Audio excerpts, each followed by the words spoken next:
Nephrology की जो next heading है वो है डायग्नोसिस, और डायग्नोसिस में हम देख रहे हैं यूरिन टेस्ट।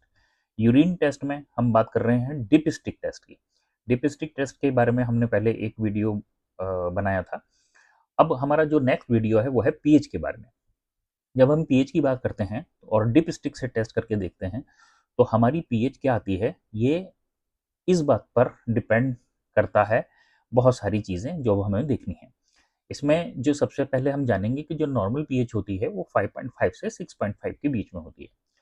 अब हम ये देखेंगे कि अगर मान लीजिए पीएच लेस देन 5.5 है तो वो किन कंडीशन में होती है।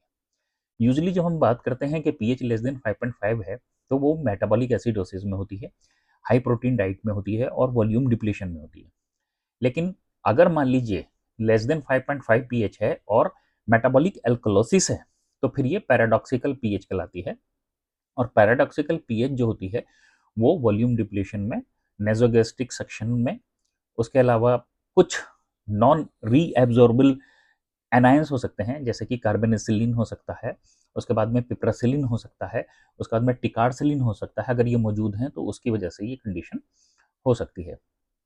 उसके अलावा अब दूसरी हम बात करते हैं, अगर मान लीजिए पीएच मोर देन 5.5 है और उसके ऊपर कोई भी वैल्यू है 8 तक, तो ये हमारी मिलेगी non anion gap metabolic acidosis में, जैसे कि डिस्टल रीनल ट्यूबुलर एसिडोसिस में या हाइपोकैलेमिया में।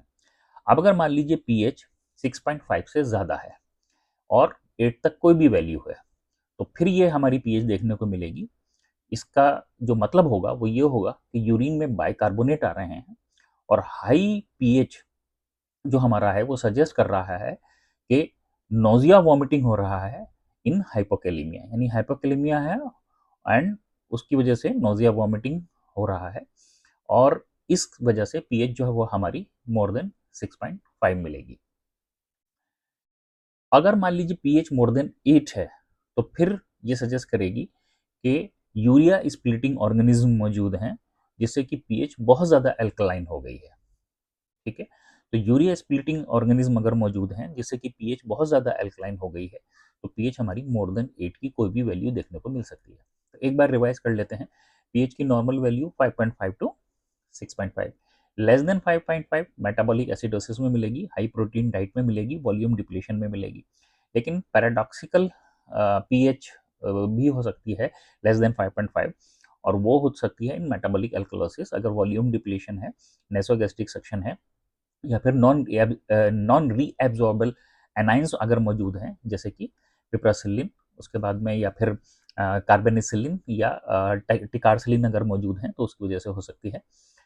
अब अगर मान लीजिए पीएच जो है वो मोर देन 6.5 है तो इसका मतलब ये है कि bicarbonate in urine and high pH suggest nausea vomiting in hypokalemia.